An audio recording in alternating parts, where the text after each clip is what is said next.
आप सबको नवरात्रि की शुभकामनाएं। और जो नवरात्रि आपके लिए, पूरे परिवार के लिए मंगलमय हो। हम पिछले 5 दिन से एक चर्चा कर रहे थे कि परब्रह्म परमात्मा इस ब्रह्मांड के व्यापार को कैसे चला रहे हैं। क्या परब्रह्म परमात्मा का जो व्यापार है उसको अगर सुचारू व्यवस्थित ढंग से चला सकते हैं तो क्या उसी तरह से हम भी इस व्यापार को चला सकते हैं। तो पिछले 5 दिन हमने चर्चा की परब्रह्म परमात्मा, महाशक्ति के बारे में, और 3 जो हमारे शासक हैं ब्रह्मा जी, विष्णु जी, महेश जी के बारे में, देव शक्तियों के बारे में, और हमारा जो जीव हैं, जो संसारिक लोग हैं, उनके बारे में हमने चर्चा की।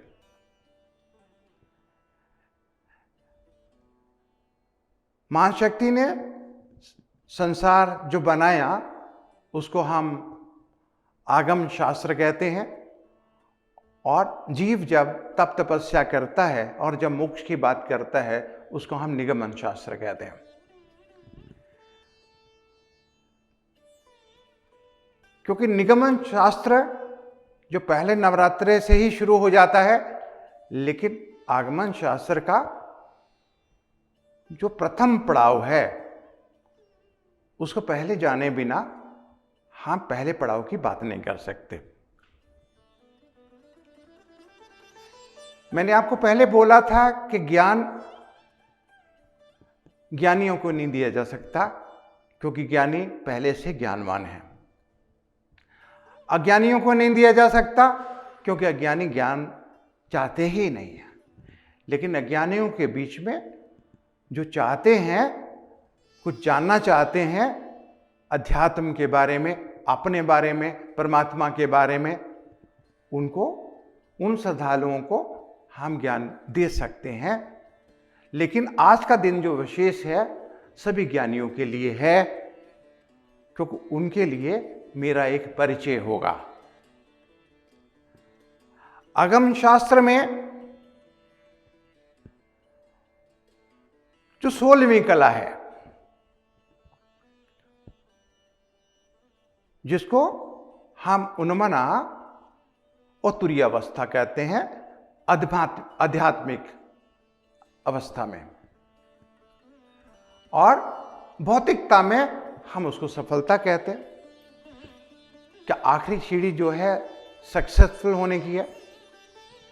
और उन्मना और तुरीय के बारे में बहुत चर्चा होती है। जो समाधि की वो अवस्था है, वो आनंद है जिसके बारे में ब्रह्मानंदम परम सुखदम केवलम ज्ञानमूर्तम द्वंद्वतीतं गगन सदस्यम तत्तमक्षदिलक्ष्यम एकन नित्यन विमलमचलम सर्वधीक्षासीभूतम भावतीतं त्रिगुण रहतम सद्गुरुम तम नमामि। सद्गुरु की वो अवस्था जो समाधि अवस्था है, जो आनंद की अवस्था है, उसको हम उन्मना और तुरीय अवस्था कहते हैं। भगवान शंकर भी समाधि में इसी अवस्था में थे, ब्रह्मा जी भी इसी अवस्था को उन्होंने भोगा, और विष्णु जी भी इसी अवस्था के अंदर ही समाधि अवस्था की जो चर्चा सारी दुनिया से करते थे। चाहे उन्होंने कृष्ण के रूप में किया, चाहे रामचंद्र जी के रूप में किया, सभी उन्मना और तुरीय अवस्था को आखिरी अवस्था कहते थे। उसके बाद अध्यात्म में कुछ भी नहीं रहता। अगर तुरीयातीत कहा जाए उससे परे तो सिर्फ, लेकिन अगर हम बोलें कि उन्मना और तुरीयातीता है, तुरीय ही आखिरी अवस्था है, क्योंकि समाधि अवस्था के अंदर ही योग की सारी परिभाषाएं खत्म हो जाती हैं। लेकिन उन्मा अवस्था के साथ साथ अगर हम देखते हैं तो हमारी जो 15वां अवस्था है वो समना है। समना के बाद जो भौतिक अवस्था है पूर्णता है।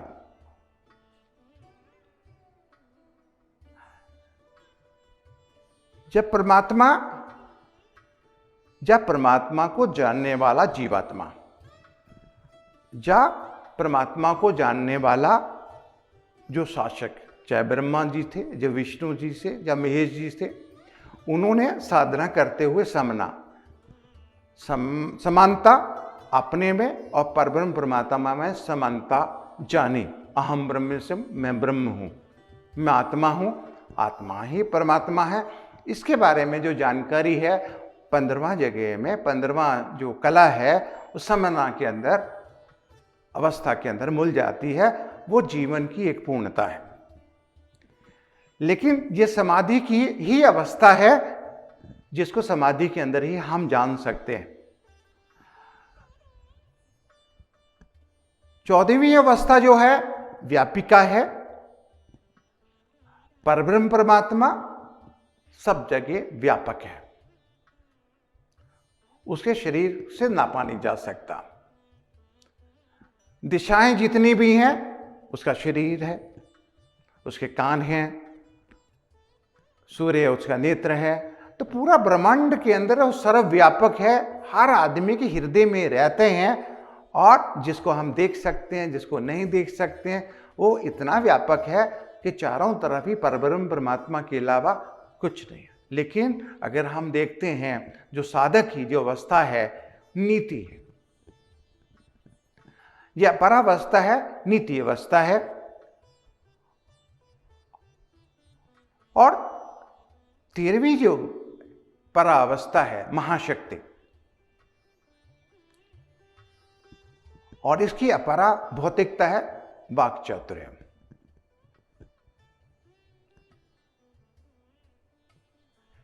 मेरा प्रथम दिन बताने का ये मतलब था कि आगमन शास्त्र में ये जो अवस्था थी महाशक्ति की, कि जब परब्रह्म परमात्मा ने इच्छा की कि मैं एक से अनेक हो जाऊं, उसी वक्त ही भगवती महाशक्ति प्रकट हुई। वो अद्भुत शक्ति थी, ना वो महाकाली थी, ना वो महालक्ष्मी थी, ना वो महासरस्वती थी। एक अद्भुत महाशक्ति थी। उसी महाशक्ति से तीनों शक्तियां प्रकट हुई। लेकिन जब भी वो परब्रह्म परमात्मा से, जो उनका ही निर्गुण स्वरूप है और सगुण स्वरूप में करने के लिए जैसे ही उन्होंने व्यापकता समना ली, व्यापक स्थिति में आई, और सुषुम्ना मार्ग में जैसे ही वो पहुंची महाशक्ति के रूप के अंदर, वो प्रकाश से अमृत के रूप में प्रकट हुई। जिसको हम कभी कभी कह देते हैं, सिर के हिस्से में ब्रह्मरंध्र में क्या करते हैं, चिद्रूपणी महामाया दिव्य तेजा समनमस्ते तिष्ठ देवी शिखा मध्य तेजन वदन कर। जो शिखा में जो प्रकट हुई एड़ा और पिंगला, और बीच में सुषुम्ना नाड़ी। सुषुम्ना नाड़ी के बीच में एक चौथी नाड़ी है जिसको चित्रणी नाड़ी कहते हैं। उस नाड़ी के एंड में लाल वस्त्रों पहने हुई भगवती महाशक्ति को कुंडलिनी शक्ति कहते हैं। लेकिन हम जो प्रथम जो चक्र है मूलाधार, हम कहते हैं जग जननी जय जय मूलाधार निवासनी तु काली कमला वरदे। तो मूलाधार हमारा है जहां रीढ़ की हड्डी शुरू होती है, जो प्रथम है। लेकिन अगर ऊपर है तो मूलाधार पृथ्वी का चक्र है। लेकिन अगर मैं कहूं कि पूरा शरीर ही मूलाधार चक्र है, क्यों पूरा का पूरा शरीर पृथ्वी में मिल जाता है। मूलाधार पूरा का पूरा शरीर ही हमारा मूलाधार चक्र है। और कुंडली शक्ति योग जो है, कुंडली शक्ति योग शरीर में नापते हुए ब्रह्मरंध्र को पार नहीं करते हैं। ये भूलोक से लेकर सत्यम लोक तक पहुंचने के लिए विद्या है। ये कोई शरीर में यौगिक चक्र नहीं है। ये यौगिक चक्र का मतलब है कि भूलोक से लेके सत्यम लोक तक प्रस्थान करने के लिए, यात्रा करने की एक विधि है, एक विधान है। इसके बारे में मैं यही बताना चाहूंगा कि ये जो महाशक्ति है और जो समना है, व्यापिका है और उन्मनावस्था है, ये कह सकते हैं एक शिव की स्थिति। भगवान शिव ने जब इसकी खोज की, इसी को बोला कि मुझे ब्रह्मत्व मिल गया, इसी को उन्होंने बोला मुझे शिव प्राप्ति हो गई। और सभी उनको अपने शिष्यों को बताया कि यही शिवत्व है और इसी को ही उन्होंने पूजन प्रारंभ किया और इसी अवस्था को पाने के लिए ही वो ललायत रहे। हमेशा ही वो समाधि में ही रहते थे। जब समाधि में के टूटने का लोग इंतजार करते थे, उसी अवस्था में बहुत सारे सिद्ध योगी आज भी गुरु लोग हैं और इस अवस्था की महिमा गाते हुए थकते नहीं हैं। नाम हमारी नानका चढ़ी रहे दिन रात। नानक जी भी कहते हैं कि वो जो उन्मनावस्था है, वो जो खुमारी है, वो जो आनंद है, हमेशा हमेशा के लिए है और इसकी प्राप्ति कर लेना ही मोक्ष है। ये महाशक्ति, यही एक महाशिवलिंग है जिस महाशिवलिंग की प्राप्ति होने के बाद हमें ब्रह्म विद्या की प्राप्ति होती है। तो ब्रह्म विद्या महाशक्ति का वो स्वरूप है जो नवरात्रे की हम जिसको कहते हैं कि 9 नवरात्रे होते हैं, 10वीं होती है, लेकिन 10वीं के बाद, 9वीं के बाद 7 दिन ऐसे होते हैं, ऐसी रहस्यमय हैं जिनके बारे में किसी भी पुस्तकों में उसका ज्ञान नहीं मिलता। कोई भी ऋषि मुनि इसके ऊपर नहीं बोलता क्योंकि उसके ऊपर बोला नहीं जा सकता है। लेकिन ये जब तक ये बताने का यही मतलब था कि मैं आपको जो बोल रहा हूँ कि मेरा अपना परिचय हो जाए, मेरे गुरु का जी का परिचय हो जाए, मेरे गुरु क्या गुरु जी का परिचय हो गए कि जो मैं आपको बताने वाला हूँ बहुत विशेष है और इस बात को आप सुनेंगे, अगर आप आत्मसात करेंगे तो पूरी ज़िंदगी आपकी बदल जाएगी। जिस ज़िंदगी जीने का आपको मकसद पता चल जाएगा और ज़िंदगी जीने का सही मकसद क्या है और ज़िंदगी कैसे जी जाती है। मैं निगमन शास्त्र बताते हुए आपको आगम शास्त्र की इस सीढ़ी में नीचे नीचे आऊँगा और ये नवरात्रे का एक दिवस से लेके एक एक यौगिक चक्र के बारे में आपको डिटेल में आपको बताना चाहूँगा। 13वें स्थान के बाद जो चर्चा करेंगे 12वें स्थान का, नादान्त का, जिसमें एक कला आती है, सुंदरता। और 11वें में हम बात करेंगे जो 11वीं सीढ़ी है, वाद। और 11वें में अगर हमें भौतिकता मिलती है, अपराजय। 10वें में अर्धचंद्र और 7 में हमें जो अपरा भौतिकता है, तुष्टि, निर्वादिका और पद। 8वें में कलावत और शांति। 7वें में सहस्तार, जिसको हम मस्तिष्क के अंदर सहस्तार के बारे में काफ़ी चर्चा लोग करते हैं। धान्य, आज्ञा चक्र, धन, विशुद्धानंद, ऐश्वर्य और अनाहत चक्र, प्रतिष्ठा। मणिपुर चक्र नाभि स्थान में यश और स्वादिष्ठान जो लिंग और योनि में है, सम्मान। और प्रथम मूलाधार, मान। तो आज हम जो पहली सीढ़ी है, जो पहला अध्याय है, जो पहला चक्र है, उसके बारे में बात करते हैं, मूलाधार। सब जानते हैं कि शरीर 5 तत्वों से बना है। अगर हम नीचे से ऊपर जाते हैं तो पृथ्वी है, ऊपर जल है, वायु है, अग्नि है, जल, पृथ्वी, जल, अग्नि, वायु और आकाश, 5 तत्वों से बना है। लेकिन मूलाधार जो है पृथ्वी चक्र को रिप्रेजेंट करता है। ओम ह्रीं क्लीं अदारशक्ते नमः, ओम कूर्मासनाय नमः, ओम अनंतासनाय नमः, ओम विमलासनाय नमः, ओम पृथ्वीदल्लोकदेवी तं विष्णुदता। ये मंत्र सभी लोगों के कान में गूंजता होगा कि जब आपके घर में पूजा होती होगी तो पंडित जी आपके घर में पृथ्वी का पूजन करते होंगे, तो आपके मूलाधार चक्र का पूजन है। वहां पर 4 जो वर्ण हैं, वा, सा, शा और शा, और बीच वाला ला। और साथ में कहते हैं गणेश जी का पूजन करो, ओम लम गणपते नमः।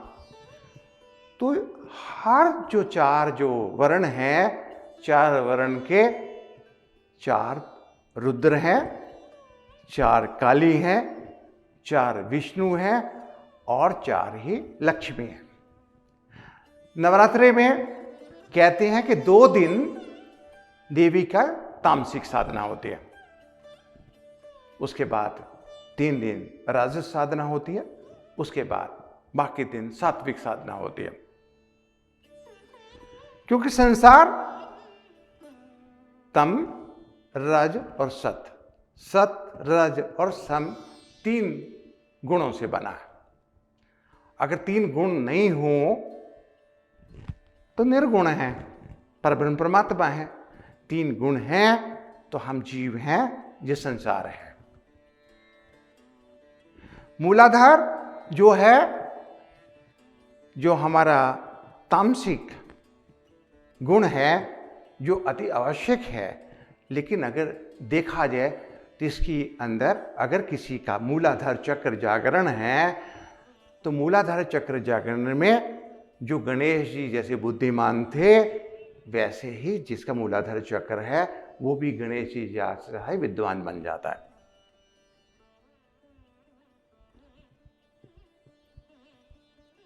ऑर्गेनाइज करने की कैपेसिटी हो जाती है।